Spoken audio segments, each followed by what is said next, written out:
many drivers today, they feel like a minefield. It's confusing on pricing. There's variations of apps and simply no clear answers. This podcast, though, today is about cutting through the confusion and putting the drivers back in control.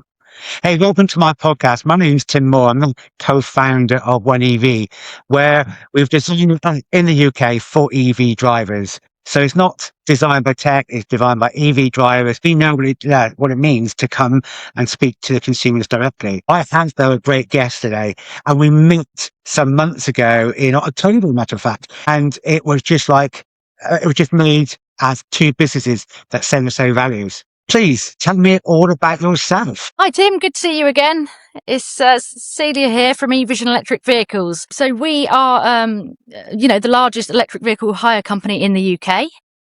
We have absolutely thousands in our fleet of different vehicles. So we have Renault Zoes, BMW i7s. If you're looking for something a little bit more luxury, all the way up to sort of vans, Rivians. And as you say, it was good to meet at the Everything Electric show back in October. It was, and just somehow the businesses and what's going on behind the scenes is exciting for both of us. But before we get into solutions, let's start with reality. So you're having EV drivers or people that want to go into the EV market come through your doors every day. So what do you hear most often that is excitement for them, or what is still holding them back from transitioning at the moment? Obviously have quite a lot of avid EV drivers already on board, but we do also get new people coming along and want to give it a try. So that's the great thing about EVision, is that we offer short and long-term hires. So some people would just want to give it a try, or they've seen, they run a floristry business, let's say, and they're looking at an electric van. But, obviously the outlay to just buy one or a lease, perhaps, the down payment and stuff can be ridiculous. So we just want to basically, as a business, offer people the chance to try electric vehicles without that big upfront cost. So they can try it, they can hire it from anything from like a day. We can swap their vehicle. So if they're, they've hired a Vauxhall Combo E, they're thinking, actually, I want something a bit bigger. We will say, right, we've got electric transits on the fleet. Do you want to give that a try? And they'll go with that. Instead of like leasing or buying, it sort of saves the customer, that pressure of a big down payment or a big outlay, especially in businesses and things like that. And obviously your end user as well, just your day-to-day people, they don't know what they want to drive. They've always driven the conventional petrol or diesel vehicles. They've never driven electric before. They just want to give it a try before they go all in. And obviously charging can sometimes put people off a bit, but obviously with your app, we're promoting you as well to help people find EV chargers, make it as easy as possible for people. I think it was ironic that we met each other, because what you offer the EV industry is really exciting. It offers a route into EV via a new transition, i.e. we're changing cars. Where can we find about all cars? Now, we all know we hear to the manufacturers, but that takes a lot of time, right? People can come to you, they can listen to your staff in terms of talking about your cars, which we really love, by the way. But also, I think as well, you talk the really good, sensible things. You can basically get people into EVs, either partly because they're in EVs or they're thinking about it, at a reasonable price, then without making a really big commitment. So I think itself is exciting. So let me just ask some things here, because I'm a bit more inquisitive now, which is, if I wanted to come and hire an EV car through you, where do I find you?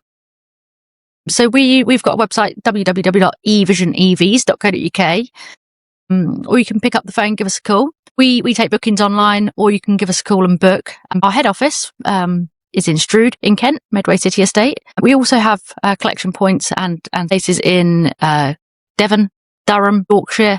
So we sort of serve the whole of the United Kingdom, but we also offer UK deliveries. We sometimes get a client and they need a car the next day, and we can sort that out and get that there to them. So we offer delivery options as well as collection, because obviously it's not always convenient to come to us. And that's why we got on, because I love that. It's all about the convenience for the customer. And here you're saying, not all customers are the same. We say the same, in terms of, not all consumers and customers and end users are the same. They have their life, let them live it their way, but let's offer a solution. Look, when it comes to you, you've got your cars. What would I decide? Do I come to you and say, I'm not sure, but what would you recommend? Or is it a case of I've probably got an idea and I'll just turn up? Or is it both? Our team can always help decide. And we do have all of our vehicles on the website, so you can see all the different ones. But generally people have an idea of, like, do I want a 7-seater, or do I want something a bit smaller, a bit nippier? We will help direct people in the way. We've got very luxurious cars. I mean, our BMW i7, perfect for people that want to be chauffeured around. For example, you've got a mum that's doing the school run every day. Perhaps the Renault Zoe might be just fine. Small, it's affordable.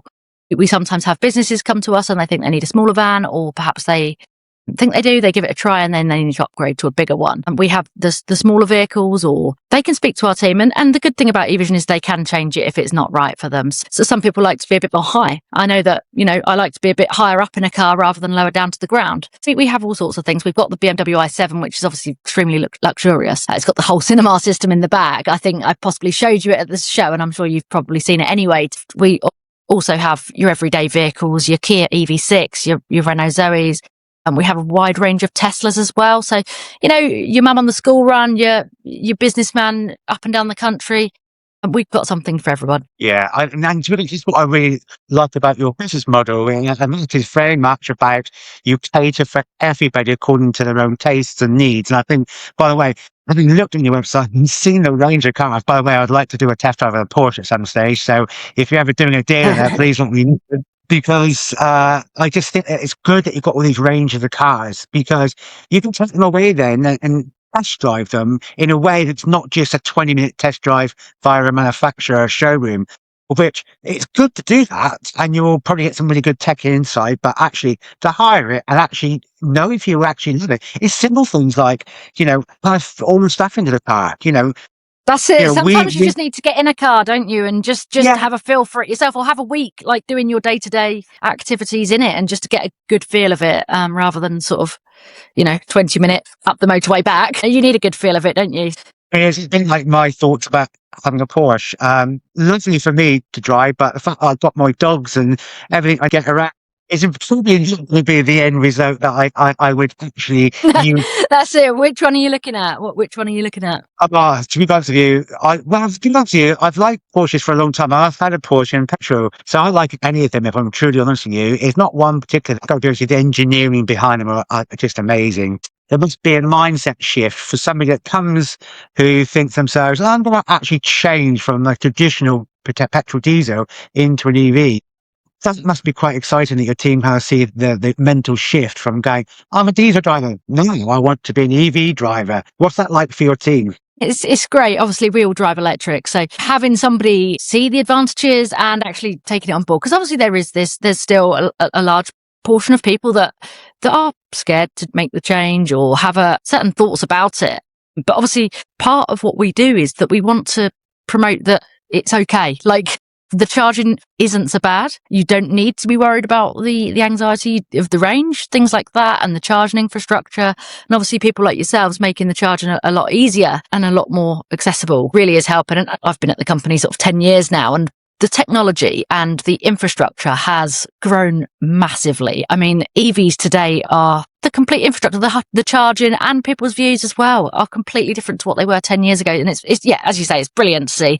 And when people do make that change, or sometimes people ring us up and they're not sure, or we're at a show like, Everything Electric, and people are just going to, they've taken that little bit of a step, but they want to explore it, but they're not quite ready to commit. It's almost as if once they've committed, they can't go back, or what if I don't like it? So it's brilliant to be part of that. And obviously giving people that opportunity to explore it, without a massive outlay or a big commitment is something that we do really enjoy here. There's a growing amount now of people moving into commercial with vans as well. So I think you talk a couple of times about vans. If there's tradesmen out there or commercial drivers, they can also come and speak to you, can they? We deal with all sorts of different businesses that, so obviously the government's plan for net zero by 2050. The electric vans help with that massively. So obviously to cut the carbon emission, not just price, but carbon emissions as well. Businesses are all about saving the price generally, but with the government's, net zero plan, the companies are having no choice but to cut the carbon emissions, and it's brilliant. So the electric vans are sort of a no-brainer. We've got all sorts. We've got delivery companies, we have small businesses, and then we've got sort of large businesses that take out quite an array of vans as well from us. So it's really good to be able to offer that to your little plumbers, electricians, things like that are doing their little journeys around, but also delivery drivers or companies that are taking sort of hundreds at a time. So it's brilliant to be in the industry. In my view, you kind of like work at the sharp end though, because you get comes through your doors who is already in an EV and basically just looking around the next models or the next options. You've also then got new EV drivers that walk through the door, and that's probably good to talk about for the audience who will be listening. As an EV driver, we hear about things like range anxiety, which actually, until I got an EV, I didn't believe was true, but actually I understand what they say. How do you and your team go around advising them that actually, you may feel this range anxiety or you may have a different way of working, but actually, once you get to know a car and you can get to find your way around, it becomes just such a lovely car to own and drive. That's it. So like when you make a change of anything, it is hard. And to go to electric, because we're humans, we don't like change.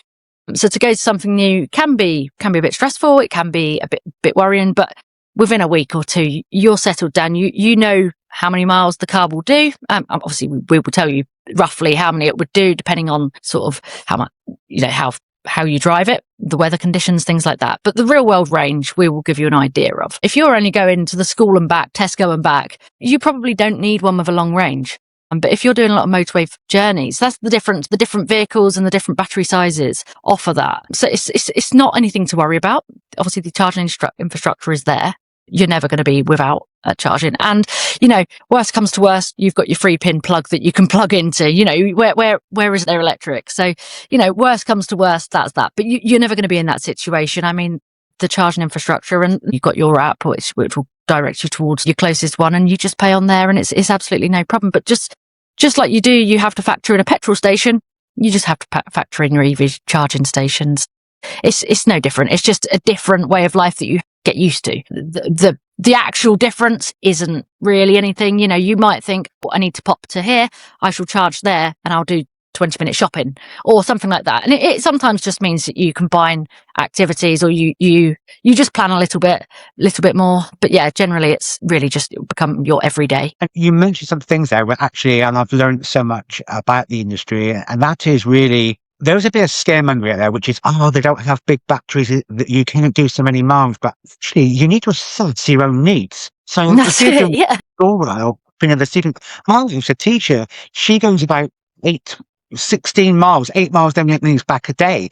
She doesn't need a long range car. So I think there's a little bit of a myth to those that do long range driving, but not always. There's definitely have to have a long range car. So you do hear a lot in the industry at the moment going, we're building the latest, the biggest battery on the planet. But actually, that isn't the be all end all. Actually, the actual coming to you and finding out which car fits your needs and your lifestyle is probably going to be the biggest thing that somebody can do.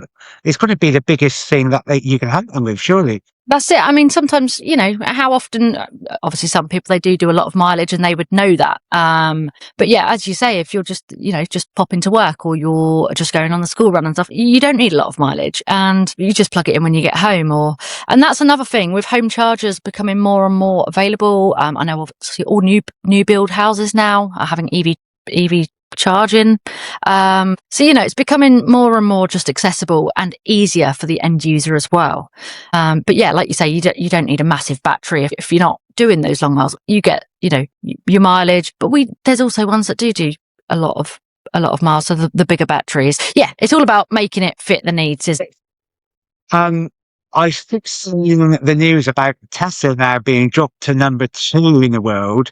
Tell you that Tesla probably still are a good car and one that gets hired quite a lot. Absolutely. So they're ever so popular still, but all the other brands are bringing electric vehicles and they're all fantastic. So obviously Tesla were the leaders. They were there. They had their luxurious vehicles, and obviously they've now got the range. We hire out the range, and they are obviously still very popular. But as all the other brands are bringing out electric vehicles in all sorts of, we've got budget ones now. We've got estates. We've got all sorts now. So yeah, it's not just your Tesla. It's not just your Elite. It's all budgets, all sorts. But yeah, Tesla obviously are very, very popular still. But I can see how the other companies are coming up in competition.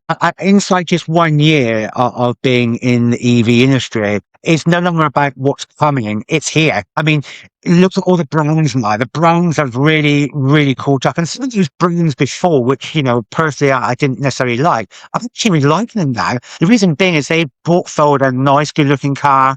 They have literally good features. They have good, they have good safety records in them. And it's a totally changed from a badge before that I may not have particularly wanted to be drawn towards, but now I've gone to you. There's not one brand in the EV world that I wouldn't actually seriously look at. There are some really, really, really good brands out there at the moment. And also what is encouraging is the price point is getting better as well. Even inside 1 year, we've seen the price points change so much. So it really is good that you've got such a big range of cars that people can come to you and really check them out. I mean, if only I'd known about you a couple of years ago, I would have probably done that. I must say, I am still very happy with my Mustang Mach-E. It is a super car. I absolutely love it. And do you put the sounds on? The engine sounds on yours, or are you against that? I'll be honest, that when we went to look at a new car for me, my wife was also looking for a new car. So when we went into the showroom, we didn't just buy one, we bought two. Nice. And so we walked out both with like a his and hers, which is like really weird. We never have done that any time in our life. No.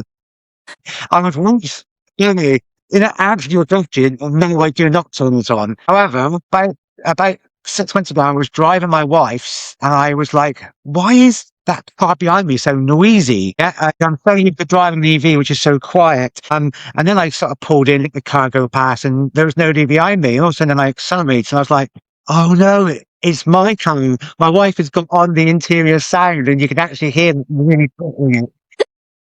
Yeah, I do get That's you. brilliant. That's brilliant. It's amazing that you can have it. It's quiet. I was saying to my wife, you can all but have like an orchestra playing in my car because I love the silence and it's lovely. And then Nice and peaceful. she loves the roar of it, and she would be like, a Queen fan with like bass and rock and roll going on. Yeah. Really. Oh, well, there we go. That's that's the benefits of it then. So it's a bit like Marmite. Some people love it and some people hate it. Yeah, exactly. So what's your favourite EV car? What's my favourite one? Yeah. Yeah. Wow. The Porsche Macan, I think, has to be up there. But also the BMW i7 is something else. Yeah. Maybe one day I'll get that. But for now, it's hard to choose. There's so many, isn't there? But yeah, I think the Porsche Macan has to be up there. Definitely. I'm pleased you said that because that was my intention before I set out to get the Mustang, and that was to have the Porsche Macan. But I would have had to wait over a year because of the year's waiting list. So again, I wish I had known you those couple of years ago because I know we're already. For sure. Audience of mine and customers will be thinking to themselves, okay, I want to switch now. How long does it take in terms of setting up a hire agreement with you or things like that? Is it like super simple? Do they have to go through checks and things? It's pretty simple. So, I would say same day. It depends on our availability of what vehicles we've got, but just give our team a call and we can run through what availability we've got and in which area and when we can get it to you. But the checks, there's, insurance, we just need to make sure it's insured. We can sort that. You can insure it yourself. But yeah, just basic checks. There's nothing complicated about it. It really is making EV simple. So if you want to hire a vehicle, it's not a big rigmarole. It's you want an EV, you'll hire an EV. Yeah, absolutely brilliant. Well, look, I think it might be just worth finding out a little bit upfront about EVision. How did it all start? What was the purpose? What is like the reasons behind it?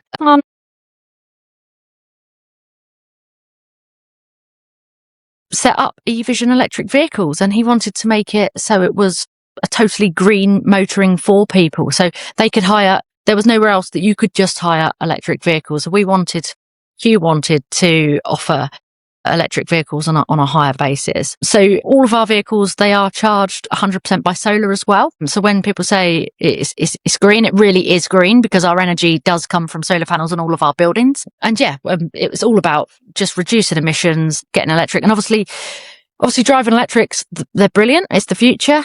But it's also the now, 12 years on, this is where we are. And obviously it's grown massively from where we started back with some Tesla Model S's. So yeah, we had a fleet of Tesla Model S's.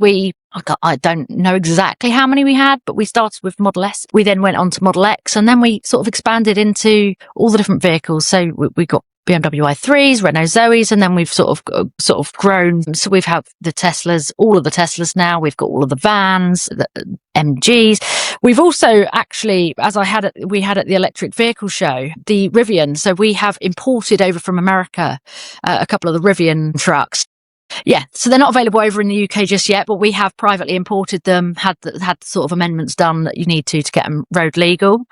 And EVision's all about just bringing electric vehicles to the end user, so it's readily available and it's there and it's easy. So yeah, that's EVision electric vehicles. Yeah, that's brilliant. I mean, yeah. I think the thing that you mentioned again is easy. It's that EV choice. I love the fact that you're importing cars as well to change. I might have to come show them and have a look at that. So we've got an F-150 as well, which is massive. It's massive, but it's a real hit. Yeah. Love it. So really then, EV drivers can come to you, they can find a car of their choice, they can use it for a weekend or however long they want it for, make sure it's fit for purpose, and then they know what they're going to have to buy before they actually go and turn up at a manufacturer's showroom. So I think what you've got is something really special there. So it's really good though as well for us to be, a trusted partner with you as well, because we know that, you've been in business for many years, since 2014. That shows the level of trust that we have as partners as well around the EV. So I think from ONEEV side, we're really happy with where this is going. Big well done to you and the team for all your efforts. And to you too. It's been brilliant meeting you. So yeah, it's really been great for EVision to be able to promote you as well. So, as anything we can do to make EVs easier for the end user is brilliant. So that's great what you're doing too. Brilliant. Now I ask all my guests to give a bit of advice to EV drivers. So this is think now from when you first into EV to now to what you know. What advice would you give to EV drivers who are looking, they're not actually an EV, but they're looking to move into the EV driver space? I guess I would just say, give it a go. Give it a go. And you won't look back. The bit of advice. Yeah, it's just don't be worried. Just take the leap. Just give it a go. Yeah, you can always go back, but I'm pretty sure you won't. Yeah. Oh my goodness. Enough that. Give it a go. I'm going to use that actually for some future marketing. Give it a go on EVs, because you're right. I did the first EV, so give it a go.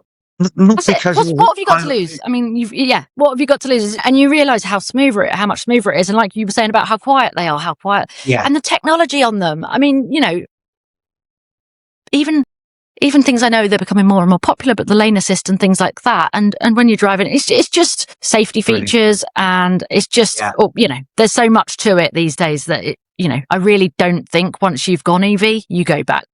You're not committed for life. So don't be scared. But yeah, I don't think you would once you went. So yeah, give it a go. I find it fits with my life anyway, because it's a computer on wheels. I mean, I do most of my things in my car on my app. So if I need to book it in, I just go onto my app and book it in. Did traditional ringing or having anybody chasing me, it tells me. So if my tires have got a little bit like under the pressure, it's pinging me. If I'm going to do anything in the car, it's frost in the mornings and I precondition the car and it warms up. Yeah, nice. Yeah. And it's all, defrosted. It suits lifestyles, I think. So that's why when we talk about EV lifestyle, because actually the EV car is a little bit beyond just a car, a vehicle. It is a lifestyle. That's it. It's really enhancing the lifestyle, isn't it? I mean, nobody this week, it's been freezing, hasn't it? But nobody wants to be out there scraping the windscreen. So yeah, that's perfect when you can just use your app to defrost it and heat up your seats. Exactly. Thank you so much for joining us and sharing the points you made in terms of give it a go and the ease. I think we should attract people to come and speak to you and look online for you, because if I was a new driver potentially looking for the EV world, I'd be definitely looking for a few things. So EVision will be able to help you on choice of cars. It'll be able to give you the stats behind it in terms of fitting your lifestyle. The thing that you can hire and take away, you sort of insurance, I think is tremendously good for anybody who's thinking about transitioning. Done to you and your team. Keep up the great work. And for the listeners, thanks very much for tuning in as normal. This is about giving you choices and options. And these are the hard things. These are like the golden nuggets that I didn't know when I was first getting the EV. And probably Celia didn't either. So we are all about making sure that we can share this with the end user, because ultimately then you have choice. You have choice, and that's what we're here to offer. So until next time, everyone, enjoy your EV or enjoy going for it and trying a new EV. Cheers.